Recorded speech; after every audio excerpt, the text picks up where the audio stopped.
আমাকে 10টা 17 ফোন দিয়েছে একটা সিকিউরিটি, তখন আমি আসছি, আসার পরেই দেখতেছি আপনারা যেটা দেখতেছেন 16,16,000 টাকা ছিল, মানে 1500 টাকা আছে, 1420 টাকা আছে, আর আর নাই, সব নিয়ে গেছে। সিকিউরিটি তো 3 জন 8 ঘন্টা পর পর থাকার কথা, কারণ ওরা তো দেখতেছি যে ওরা হয়তো বা ছিল না, এটা মনে হচ্ছে আর কি।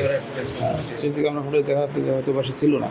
আসলে আমরা রাত 10টার সময় হঠাৎ করে আমাদের কাছে খবর আসে যে এই কৃষি ব্যাংক বাস স্ট্যান্ড শাখা রূপসা থানার কিছু টাকা পয়সা লুট হয়েছে বা মিসিং হয়েছে। তো আমরা তাৎক্ষণিকভাবে এসে দেখলাম যে আসলে যেহেতু আজকে বন্ধের দিন, তো এখানে কেউ ছিল না, তালা ভেঙে তাদের যে কিছু ভল্টে টাকা পয়সা ছিল এরকম কিছু টাকা চুরি হয়েছে। আর প্রাথমিকভাবে আমাদেরকে মনে হচ্ছে যেহেতু আজকে ছুটির দিন ছিল, স্বাভাবিকভাবেই যারা ব্যাংকের কর্মকর্তা কর্মচারী তারা বাইরে ছিল, এই সুযোগে হয়তোবা কিছু কতিপয় দুষ্কৃতিচারী চোর বা তারা আসলে এই সুযোগটা নিয়ে কিছু টাকা পয়সা চুরি করছে। প্রাথমিকভাবে আমাদের কাছে এটা মনে হচ্ছে।